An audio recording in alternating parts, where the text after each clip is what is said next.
의사일정 제4항 반인권적 국가범죄의 시효 등에 관한 특별법안, 특례법안 제의의 건, 의사일정 제5항 윤석열 정부의 내란 행위 등의 진상규명을 위한 특별검사 임명 등에 관한 법률안 제의의 건, 의사일정 제6항 명태균과 관련한 불법 선거 개입 및 국정농단 사건 등의 진상규명을 위한 특별검사의 임명 등에 관한 법률안 제의의 건, 의사일정 제7항 상법 일부 개정 법률안 제의의 건, 의사일정 8항 지방교육재정교부금법 일부 개정 법률안 제의의 건, 의사일정 제9항 초중등교육법 일부 개정 법률안 제의의 건, 의사일정 제10항 방송법 일부 개정 법률안 제의의 건, 의사일정 제11항 방송통신위원회의 설치 및 운영에 관한 법률 일부 개정 법률안 제의의 건, 이상 8건을 상정합니다.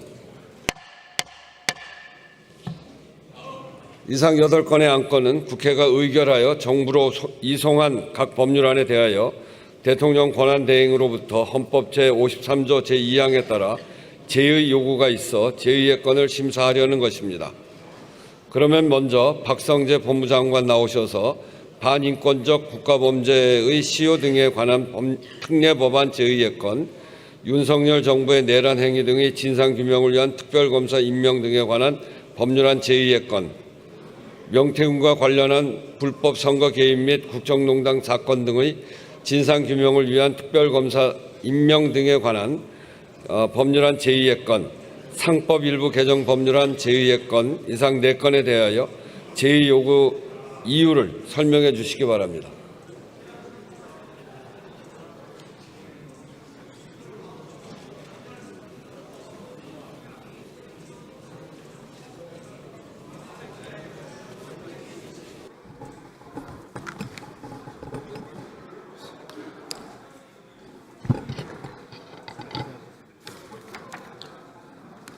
존경하는 우원식 국회의장님, 그리고 의원님 여러분, 정부가 제의를 요구한 반인권적 국가범죄 시효 등에 관한 특례법안, 윤석열 정부의 내란 행위의 진상규명을 위한 특별검사 임명 등에 관한 법률안, 명태균과 관련한 불법 선거 개입 및 국정농단 사건 등의 진상규명을 위한 특별검사의 임명 등에 관한 법률안, 상법 일부 개정 법률안에 대한 정부의 입장을 말씀드리고자 합니다. 먼저 반인권적 국가범죄 시효 등에 관한 특례법안의 문제점을 말씀드리겠습니다. 우선 반인권적 국가범죄가 헌법상 명확성의 원칙, 평등의 원칙에 반하고 시효제도의 본질에도 부합하지 않습니다. 이 법안은 반인권적 국가범죄에 대한 명확한 정의 규정 없이 죄명만을 열거하고 공무원의 살인이나 군대 지휘관의 가혹행위로 인한 사망, 중상해뿐만 아니라 수사기관의 직권남용 등도 고소인 등의 일방적인 주장만 있으면 반인권적 국가범죄에 포함시키는 문제가 있습니다. 그리고 명확성의 원칙과 관련하여 대법원은 법안에 규정된 수사 또는 기소에 관한 직무, 공무원의 범위 및 사건의 실체를 조작, 은폐라는 개념이 불명확하고 예측 가능하지 않게 범죄의 범위가 확장될 수 있다고 지적하였고, 대한변협도 대상자를 예측하기 어렵고 사건 실체 조작, 은폐 부분은 명확하지 않은 개념이라고 지적하였습니다. 한편 현행법상 내란 외환의 죄나 성폭력 범죄로 사람을 살해하는 죄 등과 같이 공소시효를 배제하는 범죄들은 법정형의 대부분 사형, 무기형 등이 규정되어 있는 아주 중한 범죄들입니다. 그러나 이 법안과 같이 통상적인 사법방해 행위에 대해서까지 시효를 일괄 배제시키는 사례는 찾아보기 어려워 평등의 원칙에 반할 소지가 있습니다. 이 법안은 사망, 중상해나 국가보안법 제12조 무고날조를 제외하면 상한만 규정된 법정형이 가벼운 범죄들이고, 공소시효는 모해 위정, 증거인멸과 범인 도피 외에는 7년에 불과합니다. 아울러 시효는 법적 안정성만이 아니라 한정된 자원을 효율적으로 배분하여 더 많은 사람을 구제하는 순기능도 있습니다. 불분명한 개념 정의로 비교적 가벼운 범죄들까지 시효를 배제하기보다는 사법 절차 내에서 신속한 구제가 이루어지도록 하는 것이 더 바람직하다고 생각합니다. 또한 민사 단기 소멸 시효를 배제한 판례나 유사 입법례가 없고 진정 소급 입법으로 위헌 소지가 있습니다. 소멸 시효는 장기간 권리를 행사하지 않는 경우 법적 안정성을 저해하는 것을 방지하기 위한 민사법의 대원칙이고, 단기 소멸시효를 배제한 판례나 입법례가 없어 소멸시효의 일률적 배제는 과도한 측면이 있습니다. 한편 피해자 본인에 대한 소멸시효 배제를 이미 소멸시효가 완성된 경우에도 적용하는 것은 헌법에서 원칙적으로 금지하는 진정소급 입법이므로 위헌 소지가 있습니다. 그 외에도 과잉금지 원칙이나 다른 법률과의 체계 정합성 같은 문제가 있고, 국가의 범죄 대응 역량 약화와 같은 부작용이 있을 것으로 예상됩니다. 우선 과잉금지 원칙 측면에서는 과거 법안들과 같이 살인 등 중대범죄와 관련성이 있는 사법방해 행위의 시효를 정지시키는 방안이나 법정형을 상향하는 방안 등 기본권 침해를 최소화하는 대안들이 있습니다. 또한 체계 정합성 측면에서는 기존 유사 법률의 헌정 질서 파괴 행위, 집단 살해죄 등이 민사 소멸시효에 대한 특칙을 두지 않는 점과 상충되기도 합니다. 마지막으로 이 법안에 따라 수사를 하면 평생 불이익이라는 인식이 확산되면 수사부서 기피 현상이 심화되고 국가의 범죄 대응 역량이 약화되어 민생범죄 대응에도 공백이 발생할 것입니다. 이처럼 이 법안은 헌법 위반 등 법 체계적인 문제가 있고, 특히 성실하고 묵묵하게 직무를 수행하는 공무원들의 헌법상 기본권을 부당하게 침해할 소지가 있습니다. 또한 민생범죄 대응 공백 등의 부작용도 초래할 우려도 있습니다. 다음으로 윤석열 정부의 내란 행위의 진상규명을 위한 특별검사 임명 등에 관한 법률안의 문제점을 말씀드리겠습니다. 먼저 이 특검 법안은 특검제도의 보충성 예외성 원칙에 반합니다. 이 특검 법안의 수사 대상에 대하여는 이미 검찰 및 군 검찰에서 현직 대통령 및 전현직 주요 공직자들 총 11명을 구속 기소하였고, 현재도 검찰, 경찰, 공수처, 군에서 충실히 수사를 계속하고 있으므로 현 시점에서 특검을 도입하는 것은 특검 제도의 보충성 예외성 원칙에 반합니다. 또한 이 특검 법안은 권력 분립의 원칙에 위배된다고 생각합니다. 이 특검 법안의 내용 중 국회의장의 후보자 추천 의례 규정과 임명 간주 규정은 실질적으로 대통령의 특검 임명권을 행해야 할 우려가 있어 권력 분립 원칙을 훼손한다고 판단됩니다.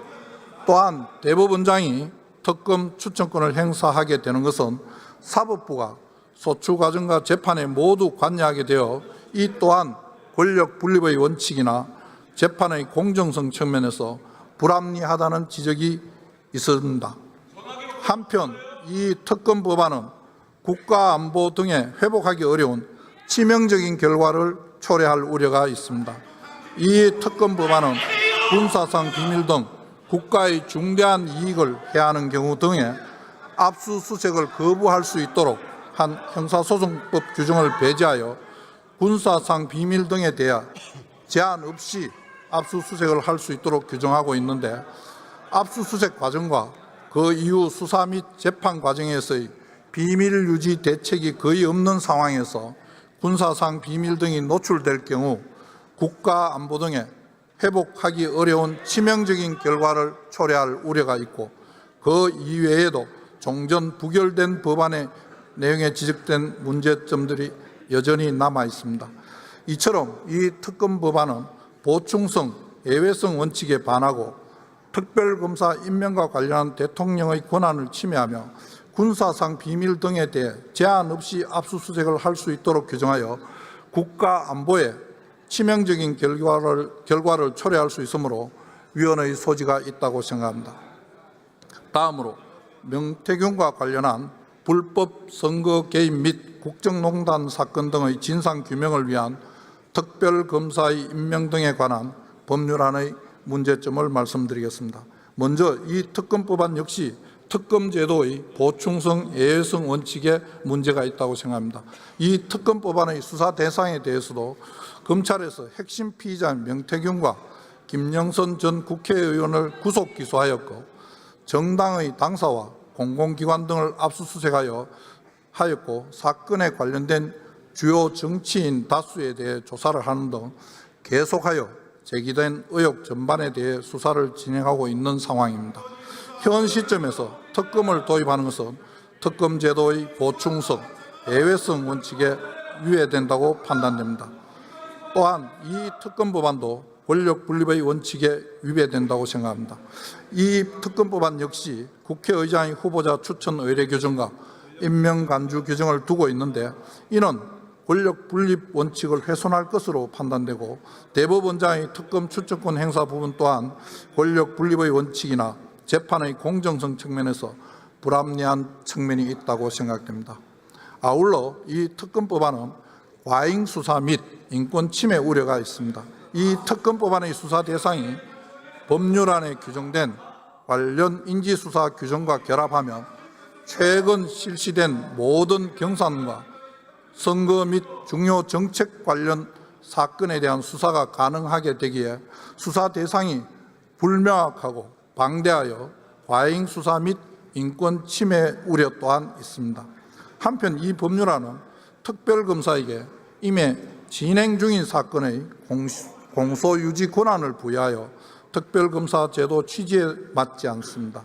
이 법률안은 특별검사의 직무 범위에 이미 진행 중인 재판의 공소유지 권한을 포함시켰는데 이는 특별검사가 검찰이 공소제기한 사건에 사후적으로 개입하는 것이 되어 보충적, 예외적으로 도입되는 특검제도의 취지와 맞지 않습니다. 이처럼 이 특검법안은 보충성, 예외성 원칙에 반하고 특별검사 임명과 관련한 대통령의 권한을 침해하며 수사 대상이 불명확하고 방대하여 과잉 수사 및 인권 침해 우려가 있습니다. 특별검사의 직무 범위에 이미 진행 중인 재판의 공소유지 권한을 포함시키는 것은 보충적, 예외적으로 도입되는 특별검사 제도의 취지와 맞지 않으므로 신중한 검토가 필요하다고 생각합니다. 마지막으로 상법 일부 개정 법률안의 문제점을 말씀드리겠습니다. 우선 이 법률안은 우리나라 법률의 근간을 이루는 민법 및 상법의 체계와 배치됩니다. 민법과 상법상 확립된 법리인 법인격 독립론에 따라 이사는 주주가 아닌 회사와의 유임관계하에서 회사를 위해서 수행하는 것으로 통설과 판례가 인정하고 있습니다. 그럼에도 이 법률안은 이사의 의무 상대방으로 직접적 위임관계가 없는 주주를 병렬적으로 규정하고 있는데 이는 우리 민법의 법인제도 및 상법의 회사제도와 근본적으로 맞지 않습니다. 이사의 주주에 대한 충실 의무는 불문법 국가인 미국의 일부 주에서 판례법상 특별한 경우에 인정되는 법리일 뿐 이 법률안과 같이 성문법의 포괄적인 형태로 이사의 주주에 대한 충실 의무를 규정하는 나라는 확인되지 않습니다. 이에 국회 전문위원과 법원 행정처도 우리나라의 기본적 법 체계에 맞지 않다며 우려를 표한 바 있는 것으로 알고 있습니다. 다음으로 이 법률안은 의무의 충돌 상황에서 이사에게 어떤 행동을 해야 하는지 그 기준을 제시하지 못합니다. 이 법률안은 개별 주주에 대한 충실 의무를 규정하고 있으나 주주마다 이해관계가 모두 상이하므로 이사의 각 개별 주주에 대한 의무는 서로 충돌할 수밖에 없습니다. 하지만 이 법률안은 개별 주주의 서로 다른 이해관계를 어떻게 조화할 것인지 판단 기준을 제시하지 않습니다. 그 결과 수범자인 이사는 민형사상 책임 가능성 때문에 경영상 의사결정을 하기가 어렵게 되고 기업의 성장 동력은 훼손되게 될 것이며 장기적으로는 주주 가치 하락으로 이어질 것입니다. 또한 배임죄 적용 범위가 과도하게 확대될 우려가 있습니다. 현행법상 개별 주주에 대한 배임죄는 성립하지 않는 것으로 해석합니다. 그런데 개정안은 이사의 주주에 대한 신임관계를 규정하는 것으로 해석될 수 있고, 이 경우 개별 주주에 대한 배임죄까지 성립하여 처벌 범위가 확대될 우려가 있습니다. 주가 하락 등을 계기로 일부 주주들이 고소와 고발을 남발하고 경영진을 압박하는 경우 지금까지와는 다른 차원의 혼란이 유발될 것입니다. 배임죄는 기술 유출, 공공비리 등 회사법 외의 영역에서도 폭넓게 적용되고 있어 폐지 시 형사처벌에 공백이 발생할 수도 있습니다. 그러므로 배임죄의 폐지가 대안이 될 수도 없다고 생각합니다. 아울러 이 법률안은 입법 취지와 달리 주주 보호에 역행하는 방식으로 해석될 소지도 있습니다. 개정안의 취지는 이사가 지배주주 이익만 추구하는 결정을 할 때 일반 주주가 손해배상을 청구할 수 있게 하는 것입니다. 그러나 주주 모두를 만족시킬 수 있는 그런 상황이 아닌 의무의 충돌이 발생되는 상황에서 이사는 다수결의 남용이 아닌 이상 지배주주를 포함한 다수의 이익에 충실한 판단을 할 수밖에 없습니다. 입법 목적과는 반대로 이 법률안에 따르면 지배주주를 위해 의사결정을 한 이사가 면책될 가능성이 더 높아집니다. 그 이외에도 개정안은 여러 위헌 소지가 있습니다. 이사에게 금지되는 행위가 무엇인지, 어떻게 하면 면책이 되는지 예견할 수 없어 명확성의 원칙에 반할 소지가 있습니다. 그리고 법률로 국민의 권리를 제한하거나 의무를 부여하는 경우 과잉 금지의 원칙을 준수하여야 합니다. 이에 정부는 이 법안의 문제점을 고려하여 상장사의 합병 등 조직 재편 상황을 특정하여 이사가 주주의 정당한 이익 보호에 노력해야 한다는 점을 명시하는 등 자본시장법 개정안을 대안으로 제안한 바 있습니다. 정부의 대안과 비교해보면 개정안은 중대한 부작용이 우려되고 수단의 적합성, 법익 균형성 및 피해의 최소성 요건을 결여하여 과잉 금지 원칙 위반의 소지가 있습니다. 이처럼 상법 개정안은 기본법인 민상법 법체계에 배치되고 배임죄 적용 범위를 과도하게 확대할 우려가 있습니다. 또한 입법 취지와 달리 회사 경영진에는 불확실성을 초래하면서 주주 보호에 역행하는 방식으로 해석될 소지가 있고 위헌 소지도 있는 등 많은 문제점을 가지고 있습니다. 지금까지 정부가 제의 요구한 법률안들의 문제점을 간략히 설명드렸습니다. 이 법률안들은 그 내용에 있어 헌법에 위반될 여지가 상당하거나 부작용이 심각할 것이기 때문에 이를 바로잡는 것은 정부에 부여된 당연한 책무입니다. 의원님들께서 이러한 점을 깊이 고려하셔서 부디 이 법률안들의 문제점을 다시 한번 살펴봐 주실 것을 간곡히 요청드립니다. 감사합니다.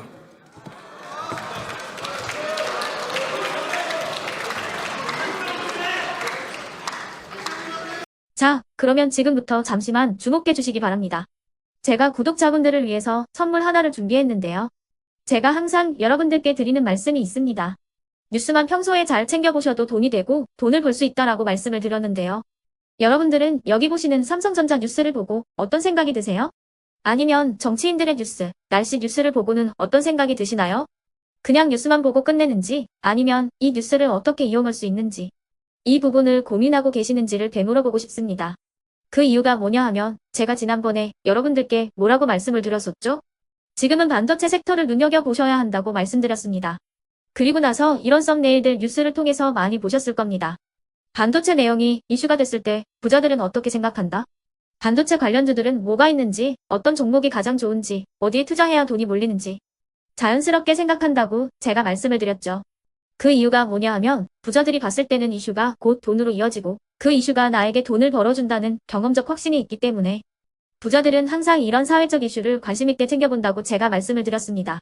이번에도 마찬가지인데요. 제가 지난번에 시청자분들과 함께하는 주식으로 수익 내기 이벤트를 진행했었죠. 당연히 100% 무료로 진행을 했었고요. 여기 보시면 아시겠지만 제가 지난번에도 구독이라고 보내주신 모든 시청자분들께 반도체 관련주 중에 가장 크게 급등할 딱 한 종목, 많은 종목도 아니라 한미반도체 한 종목을 여러분들께 추천드렸어요. 그러면서 여기 나와 있는 대로 정확히 얼마에 매수해야 하는지, 그리고 수익률이 어느 정도 나왔을 때 팔아야 하는지를 이런 부분들까지 여러분들에게 정확히 알려드렸었는데 지금 실제로 어떻게 되었다? 오른쪽을 보시면 아시겠지만 제가 지난번 문자 발송으로 이 한미 반도체를 소개해드리고 나서 실제로 이렇게 5배 이상 어마무시한 상승이 나왔습니다. 100만 원만 투자를 했어도 무려 500만 원이 넘는 수익금이 생긴 거죠. 그래서 당시에도 굉장히 많은 분들이 제가 드린 이 한미 반도체로 수익을 내실 수가 있으셨을 텐데요. 다시 한번 축하드린다고 말씀을 드리겠고 이번에도 마찬가지입니다. 앞으로도 2024년, 2025년 계속해서 기대해볼 섹터는 AI입니다. 그 중에서도 AI 반도체는 그 누구도 부정할 수 없는 미래성장 산업입니다. 그러면 우리가 어떻게 생각해 볼 수 있을까요?